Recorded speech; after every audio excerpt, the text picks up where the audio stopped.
प्रायोजक हैं रोजगार डेवलपर्स। नमस्कार, स्वागत है आपका न्यूज बुलेटिन में और मैं हूं आपके साथ सपना पांडे। बुलेटिन की शुरुआत से पहले एक नजर इस वक्त की हेडलाइंस पर। उत्तर प्रदेश के मुख्यमंत्री योगी आदित्यनाथ का दिल्ली दौरा। दिल्ली में उपराष्ट्रपति जगदीप धनखड़ से की मुलाकात। सीएम योगी ने उनके आवास पर की शिष्टाचार भेंट। दिल्ली में रक्षा मंत्री राजनाथ सिंह से मिले यूपी के सीएम योगी आदित्यनाथ ने उनके आवास पर की मुलाकात। जम्मू कश्मीर हमले के बाद बुलाया गया एक दिवसीय सत्र। आतंकी हमले के पीड़ितों के लिए रखा मौन। सभी विधायकों ने मौन रख दी श्रद्धांजलि। जम्मू में कांग्रेस नेता गुलाम अहमद मीर का बयान पहलगाम हमले की निंदा करते हुए जताया दुख। कहा, ये समय देश में भाईचारा बनाए रखने का है। दिल्ली में बीजेपी सांसद गुलाम अली खटाना ने कहा, इस समय देश हित में काम कर रहे लोग, आज सदमे से बाहर आ रहा देश। खबर हरियाणा के बहादुरगढ़ से है, जहां एसटीएफ और झज्जर पुलिस ने फर्जी पासपोर्ट बनाकर विदेश भागे गैंगस्टर कुणाल जून को गिरफ्तार कर लिया है। बहादुरगढ़ के नूना माजरा गांव का एक निवासी है, जिसके काफ़ी आपराधिक इतिहास रहा है। करीब अभी तक कुल मिलाकर उसके खिलाफ 15 मुकदमे अलग अलग धाराओं में जो संगीन अपराधों में दर्ज हुए हैं। और इनमें से कुछ अपराधों में ये जमानत पे था और जमानत के दौरान ही इसने फर्जी पासपोर्ट बनवा के भारत से भागने की प्रयास की और पहले दुबई और दुबई के अलावा दूसरे देशों में होते हुए ये यूएस में डंकी के माध्यम से जाने का प्रयास कर रहा था, और ताकि वहाँ से जाके अपना गैंग चला सके। तो इसको जो प्रोसेस के बीच में जो बीच की कंट्रीज़ थी, वहाँ पे इसको इंफॉर्मेशन के आधार पे और कॉपरेशन के आधार पे इंटरपोल के मीडियम से वहाँ पे इसको डिटेन कराया गया। और डिटेंशन के बाद में उसकी फर्दर जो कार्रवाई है, उस कार्रवाई के आधार पे, एक्स्ट्राडिशन रिक्वेस्ट के आधार पे इसके खिलाफ संबंधित देश कजाकिस्तान में कार्रवाई चल रही थी। इसकी अप्रूवल के बाद में इसको हिंदुस्तान लाया जा सका। ये 1 सितंबर को यहाँ दिल्ली से शारजा की ये फ़्लाइट से गया था, उसी पासपोर्ट का इस्तेमाल करके। उसके बाद में करीब 26-27 सितंबर तक ये शारजा दुबई में रहा। उसके बाद में फर्दर दूसरे अन्य देशों जैसे अजरबैजान और कजाकिस्तान में इसके द्वारा कुछ समय बिताया गया था। और ये कजाकिस्तान में अरेस्ट होने से पहले इसका इरादा आगे यूक्रेन जाने का था, और यूक्रेन के बाद आगे फर्दर यूएसए के लिए डंकी रूट से जाने का। कौन कौन से बड़े मामले थे इनके? मुख्य मामलों में आप जैसे देखें तो एक रोहतक में अभी ट्रिपल मर्डर हुआ था 20 सितंबर को। उस ट्रिपल मर्डर में इसके द्वारा खुद क्लेम भी किया गया था बाकी लोग सारे में। उस ट्रिपल मर्डर में जो दूसरे विरोधी ग्रुप था सुमित मल्होत्रा, उसके 3 लोगों की मृत्यु हुई थी, और राहुल बाबा गैंग का उसमें ना हाथ सामने आया था। तो राहुल बाबा का निकट संबंध सहयोगी है, उसका साथी है, उसके गैंग के साथ काम करता है। इसके अलावा इसने एक बहादुरगढ़ में भी एक आदमी को गोली चला के धमकी देने की एक घटना और अपराध दर्ज हुआ था, उसकी तफ्तीश की गई है। उसमें इसका रोल और भूमिका जो है संदिग्ध है, जिसके बारे में हम लोग अभी आज गिरफ्तारी डाल के रिमांड लेके इसके बारे में पूछताछ करेंगे। पूछताछ करने के बाद में इसमें स्थिति और साफ हो जाएगी। ये अभी पूछताछ की, क्योंकि 1 साल से करीब इसका डिटेंशन का पीरियड बाहर है, तो इस बीच में क्या इसने फ़ोन किए हैं नहीं किए हैं, क्योंकि वहाँ इवन डिटेंशन के दौरान क्या इसको जेल के अंदर मोबाइल की सुविधा थी या नहीं थी, ये चीज़ अब पूछताछ के दौरान चेक की जाएगी। पहले कौन से केस में जेल में, उसके बाद फरार हुए? एक बहादुरगढ़ के ही एक मुकदमे में ये एक्सटॉर्शन के मुकदमे में पहले गिरफ्तार हुए हैं, और इसके अलावा आर्म्स एक्ट के कई सारे मुकदमे हैं, और इवन प्रिजन के रहने के दौरान मोबाइल का इस्तेमाल के मुकदमा भी इसके खिलाफ दर्ज हुआ था। कोई नाम वगैरह के साथ? इनाम का भी मुझे कोई इस तरह की सूचना नहीं है, मगर इसकी गिरफ्तारी के लिए एसटीएफ की तरफ से, बहादुरगढ़ पुलिस, झज्जर की पुलिस की तरफ से डिफरेंट एजेंसीज और ख़ासतौर पे इंटरपोल चैनल्स और जो एक्स्ट्राडिशन के अलग अलग चैनल्स हैं, उनका पूरी तरह से इस्तेमाल किया गया। लगातार कोऑर्डिनेशन में, मेहनत से, डॉक्यूमेंटेशन से इसकी बाहर इंडिया लाने के लिए जो प्रयास जारी किए जा रहे थे, वो वाकई बहुत तेज़ स्पीड से और गंभीरता से किए जा रहे थे। तो इसकी वजह से ये संभव हो सका है कि इतने कम समय में एक अपराधी जो कि विदेश में जाकर शरण प्राप्त करने की कोशिश कर रहा था, उसको यहाँ लाया जा सका।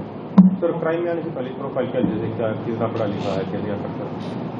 ये लड़का इसकी एजुकेशनल जो है वो तो करीब आई थिंक ये 12th पास है, मगर लोकल काम में आसपास इसके पिताजी का भी कुछ संदिग्ध गतिविधियों के बारे में परिवार के जो हमारे संज्ञान में इसकी गिरफ्तारी के बाद में आई थी, जिसके बारे में हम लोग जांच कर रहे हैं। और बहादुरगढ़ और रोहतक के जो आसपास के इलाके के अपराधी हैं, उन अपराधियों से इसका पुराना संपर्क रहा है। तो क्या कार्रवाई की जाएगी? आज इनको अदालत में अभी पेश किया गया। पेश करने के बाद में इसको रिमांड पे लिया जाएगा और रिमांड पे लेने के बाद में जो इसके बकाया केस हैं, जैसे 2 केस का नाम मैंने लिया है अभी खास तौर पे, इन केस में इसकी गिरफ्तारी और गिरफ्तारी के बाद में उससे संबंधित पूछताछ की जाएगी। इसके अलावा बाकी जो मुकदमे में जिनकी इसमें तारीखें तोड़ी हैं और वहाँ से ट्रायल के दौरान तारीखों पर पेश नहीं हुआ, उसमें सब में ये भगोड़ा अपराधी घोषित किया हुआ है और भगोड़ा अपराधी होने के कारण अब जेल से संबंध में जो मुकदमे दर्ज हुए होंगे और जो कार्रवाई होगी वो अदालत के आदेश के अनुसार अमल में लाई जाएगी। अभी चारधाम यात्रा 30 अप्रैल से शुरू होने जा रही है, जिसको लेकर प्रशासन की पूरी तैयारियां हो चुकी है। विधिवत प्रारंभ हो जाएगा और उसके परिप्रेक्ष्य में पुलिस की जो तैयारियां हैं उसकी समीक्षा हम लोग लगातार कर रहे हैं और फाइनल स्टेज पे हम लोग ऑलमोस्ट सभी तैयारियां कर चुके हैं। इस संबंध में जो मुख्य रूप से 3 हॉल्टिंग एरिया हम लोगों के द्वारा चिन्हित किए गए हैं, क्योंकि पिछली बार की जो कुछ कमियां रह गई थी उसको ध्यान में रखते हुए हॉल्टिंग एरिया बढ़ाए गए हैं। उसमें प्रॉपर हमारे सुरक्षा के जो प्रबंधन है वो किया गया है। साथ में सीसीटीवी फुटेज का भी हम लोगों के द्वारा प्रॉपर कवरेज लिया गया है। इसके साथ ही जो ट्रैफिक मैनेजमेंट के लिए हम लोग ड्रोन्स का भी उपयोग करने जा रहे हैं और अगर ट्रैफिक का दबाव किसी क्षेत्र में ज़्यादा होगा उसके लिए हम लोगों के द्वारा विशेष प्रबंधन किए जा रहे हैं ताकि हमें उसका प्रॉपर फीड लगातार मिलता रहे। साथ में अगर ट्रैफिक में ज़्यादा कंजेशन आता है तो ट्रैफिक डाइवर्जन के प्लान भी हमारे अलग से जारी किए जाएंगे। उसके संबंध में एसपी ट्रैफिक को नोडल बनाया गया है, जो एसपी सिटी और एसपी ग्रामीण दोनों से संपर्क करके जो ट्रैफिक डाइवर्जन के प्लान है वो लागू किए जाएंगे। साथ में अगर पहाड़ों में ज़्यादा भीड़ होती है या फिर हम वहाँ से कुछ ऐसा अलर्ट आता है कि ट्रैफिक को रोका जाना है या लोगों को यहाँ पर हॉल्टिंग एरिया में रोका जाना है, तो उसके लिए ऐसे जो हमारे धर्मशालाएं हैं या होटल हैं उनको चिन्हित किया जा रहा है जहाँ पर यात्रीगण जो है सुविधा अनुसार रुक सकें। इस तरीके से संपूर्ण जो पुलिस व्यवस्था है वो हम लोगों के द्वारा रिव्यू की जा रही है और इसमें जो भी कमी या खामी अभी रह गई है उसको भी हम जल्दी शॉर्ट आउट कर लेंगे। मुझे उम्मीद है कि आगामी 30 अप्रैल से जो विधिवत चारधाम यात्रा प्रारंभ हो रही है उसमें हरिद्वार जनपद पूरी तरीके से तैयार है और किसी भी प्रकार से किसी भी पर्यटक को कोई असुविधा ना हो इसका हम लोगों के द्वारा ख्याल रखा जाएगा। सर, सीसीटीवी की बात करें तो कितने सीसीटीवी सर लगे हुए हैं और कितने लगने जा रहे हैं? अभी इस समय हरिद्वार जनपद में जो हमें लाइव फीड करीब 300 से ऊपर सीसीटीवी कैमरेज का हमारे कंट्रोल रूम में है। साथ में ग्रामीण क्षेत्र में करीब 80 से ऊपर कैमरों का फीड है। इसके अतिरिक्त जो अभी 20 हम लोगों के द्वारा हॉल्टिंग एरिया और रजिस्ट्रेशन काउंटर में भी सीसीटीवी कैमरे लगाए जाएंगे। इस प्रकार से मुझे उम्मीद है कि इस पूरी यात्रा के दौरान हम करीब 500 के आसपास कैमरों का उपयोग इस चारधाम यात्रा में कर पाने की स्थिति में होंगे। पुलिस फोर्स की व्यवस्था, पुलिस का प्रबंधन ऑलमोस्ट पूरा हो चुका है। इसके संबंध में एसपी सिटी को नोडल बनाया गया है जो संपूर्ण चारधाम जो यात्रा है उसके प्रभारी रहेंगे। इसके साथ ही अलग अलग जो हमारे जोन और सेक्टरों को बांटा गया है। हर की पैड़ी क्योंकि मेन एरिया है जहाँ पर लगातार भीड़ रहती है, लगातार लोग आते हैं, उसके लिए अतिरिक्त जो हमारे सीओ सिटी हैं उसको वहाँ पर विशेष रूप से लगाया गया है। साथ में जो प्रॉपर आरती के समय या अन्य समय में जब ज़्यादा भीड़ होती है एसपी सिटी द्वारा प्रॉपर मॉनिटरिंग की जाएगी। हॉल्टिंग एरिया में लगातार हमारे एसपी ट्रैफिक और सीओ ट्रैफिक उसके इंचार्ज बनाए गए हैं हॉल्टिंग एरिया के और जो हमारा रजिस्ट्रेशन काउंटर है उसको भी विशेष रूप से सुरक्षा प्रबंधन किया जाएगा पूरे इस चारधाम यात्रा में। और इसमें एक पर्यटन जो पुलिस केंद्र हैं वो भी स्थापित किए गए हैं। इस संबंध में करीब 5 पर्यटन पुलिस केंद्र हम लोगों के द्वारा स्थापित किए जा रहे हैं जहाँ पर जो प्रभारी हैं उनकी नियुक्ति की गई है। इस तरीके से पूरे चारधाम यात्रा में रूट में ट्रैफिक मैनेजमेंट में रजिस्ट्रेशन काउंटर में और हॉल्टिंग एरिया में सब मिला के करीब 500 से ऊपर आदमी हमारा लगा है। मुझे उम्मीद है। अगली खबर भुवनेश्वर से है जहां आईएमडी के वैज्ञानिक डॉक्टर संजीव द्विवेदी ने ओडिशा की मौसम की जानकारी देते हुए बताया कि आगामी 3-4 दिनों तक आंधी तूफान की गतिविधियां जारी रहेगी। अभी अगर हम बात करें तो अभी अगले 4-5 दिन में रहने वाला है थंडरस्टॉर्म एक्टिविटी। अगर हम रियलाइजेशन की बात करें तो जैसे कल हमारे उड़ीसा के ऊपर जो 6 स्थानों पे थंडरस्टॉर्म रेनफॉल भी और कुछ स्थानों लाइटनिंग भी जो है रिपोर्ट हुआ है, जिसमें कि रेनफॉल का डिस्ट्रीब्यूशन स्कैटर्ड रहा है उड़ीसा के ऊपर। जो 2 जगह पे हैवी रेनफॉल ऑब्जर्व किया गया, सबसे अधिक जो वर्षा हुई है 78 मिलीमीटर कालाहांडी में जयलपटना में दर्ज की गई है। अभी इसकी वजह से जो तापमान में थोड़ा राहत मिलेगी। झारसुगुड़ा का तापमान कल 44.7 डिग्री सेल्सियस था। अभी आज जो है, क्योंकि हमारे हाई लेवल क्लाउड बने हुए हैं, जिसकी वजह से तापमान में आज जो इंटीरियर उड़ीसा में भारी गिरावट नजर आएगी। इवन कुछ स्थानों में तो 9 से 10 डिग्री तक भी नीचे गिरने की संभावना है। अब बात करते जो अभी कल जो है विंड स्पीड जो थी हमारे उड़ीसा में मयूरभंज में सबसे अधिक 29 नॉट मतलब 55 किलोमीटर प्रति घंटा की रफ्तार की जो है दर्ज की गई है। बाकी जगह पे जो हवा 20 से 28 नॉट के अंदर ही दर्ज की गई है। अब बात करें फोरकास्ट की बात करें तो क्योंकि जो वेस्टर्न डिस्टर्बेंस जो है अभी जो WD है एक जो 77 डिग्री ईस्ट और 18 degree north of 18 degree north पे ऊपर बनी हुई है, तो उस जो अपर लेवल एयर के प्रभाव की वजह से जो है हमारे अभी जो वेस्टर्न डिस्टर्बेंस की जो मूवमेंट जैसे से होगी उस हिसाब से हमारा जो वेदर बनेगा। तो आज जो डे 1 की बात करें तो डे 1 में ऑरेंज वार्निंग दी गई है, जिसमें कि हमारे मयूरभंज, क्योंझर, सुंदरगढ़, बालासोर, भद्रक, गजपति, गंजम, रायगढ़ इन डिस्ट्रिक्ट में ऑरेंज वार्निंग दी है, जिसमें कि आइसोलेटेड प्लेसेस में थंडरस्टॉर्म लाइटनिंग और गस्टी सर्विंड 50 to 60 km चल सकती है। हेलस्टॉर्म भी होने की संभावना है और हैवी रेनफॉल भी होने की संभावना है। उसके बाद जो कोरापुट, गजपति, गंजम ये जो डिस्ट्रिक्ट है वहां पर जो विंड स्पीड है वो जो 40-50 के जो आइसोलेटेड थंडरस्टॉर्म लाइटनिंग जो है हमारा rest of the district Orissa में वहां पर होने की संभावना है। और जो रेनफॉल में भी जो हमारे जो स्कैटर डिस्ट्रीब्यूशन दिया गया कोस्ट उड़ीसा, सुंदरगढ़, मयूरभंज, क्योंझर, अनुगुल, ढेंकनाल इन जगहों पे और बाकी जगह पे आइसोलेटेड 1-2 स्थान पे हल्की से मध्यम वर्षा होने की संभावना है। डे 2 में भी ऑरेंज वार्निंग है, जिसमें कि मयूरभंज, क्योंझर, बालासोर, भद्रक, गजपति, सुंदरगढ़, झारसुगुड़ा, बरगढ़, संबलपुर इन डिस्ट्रिक्ट में गस्टी 50-60 km रह सकती है।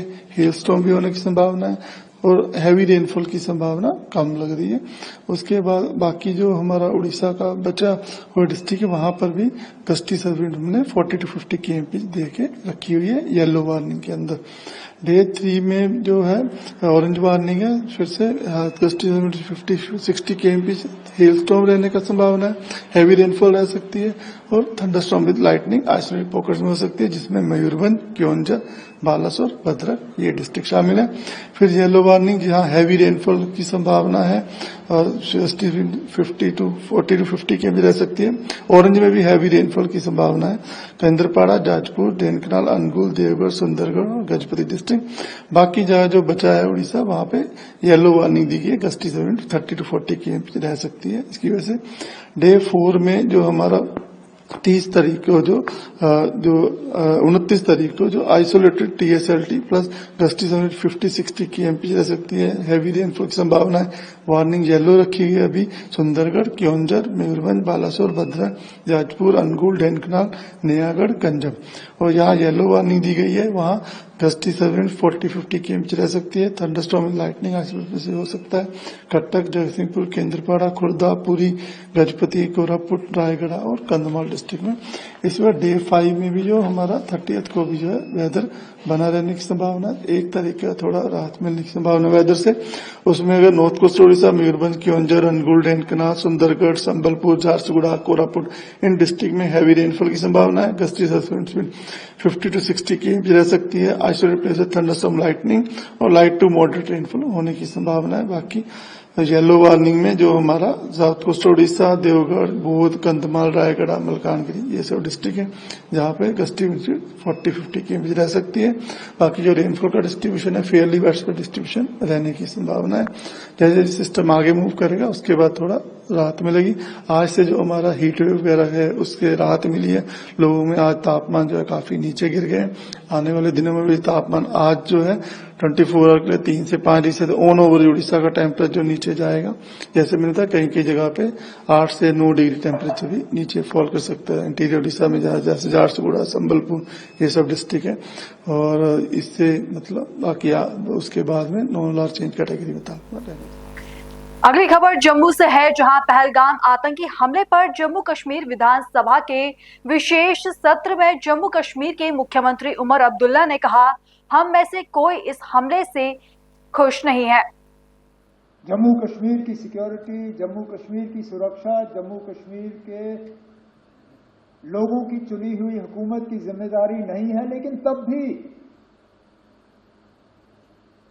यहाँ के वजीर आला की हैसियत से, यहाँ की टूरिज्म के मिनिस्टर की हैसियत से मैंने इन लोगों को दावत दी थी यहाँ आने की। मेजबान होते हुए मेरी जिम्मेदारी थी कि सही सलामत मैं इन्हें यहां से वापस भेजूं। नहीं भेज पाया।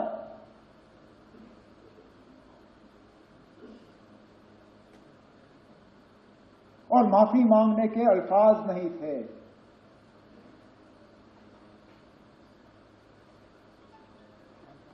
क्या कहता हूं उनको, उन छोटे बच्चों को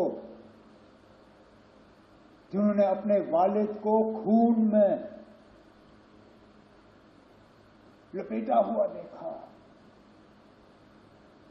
उस नेवी अफसर की विधवा को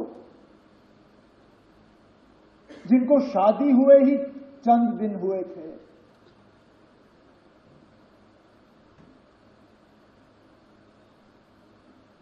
मुझे एक दो आए, मुझे कहा हमारा कसूर क्या था, हम पहली मर्तबा कश्मीर आए थे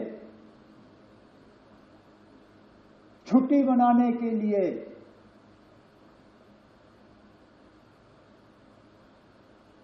और इस छुट्टी का जिंदगी भर अब हमें खमियाजा भुगतना पड़ेगा।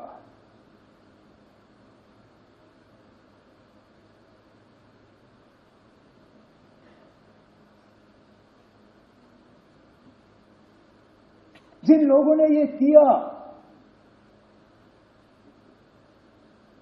कहने के लिए तो वो कहते हैं कि हमारी भलाई के लिए किया, लेकिन क्या हमने उनसे कहा था कि हम ये चाहते हैं? क्या हमने उनसे कहा था कि हमारे नाम में आप इन 26 लोगों को कब्र में बंद करके यहां से वापस भेजें? क्या हमारी इसमें कोई मंजूरी थी? क्या ये हमारी इजाजत से हुआ? हम में से कोई इस हमले के साथ नहीं है। इस हमले ने हमें अंदर से खोखला किया, लेकिन इस हमले ने, क्योंकि हर खराबी में कहीं ना कहीं हमें कोई रोशनी की किरण ढूंढने की कोशिश करनी चाहिए। बहुत मुश्किल है इन हालात में वो रोशनी ढूंढना, लेकिन स्पीकर साहब, पहली मर्तबा 26 साल में मैंने जम्मू कश्मीर में किसी हमले के बाद लोगों को इस तरह बाहर आते हुए नहीं देखा। कठुआ से लेके कुपवारा तक शायद। फिलहाल बुलेटिन में इतना ही। देश और दुनिया की बाकी तमाम खबरें देखने के लिए बने रहिए पल्स 24 न्यूज के साथ। नमस्कार। इस प्रोग्राम के प्रायोजक थे रोजगार डेवलपर्स।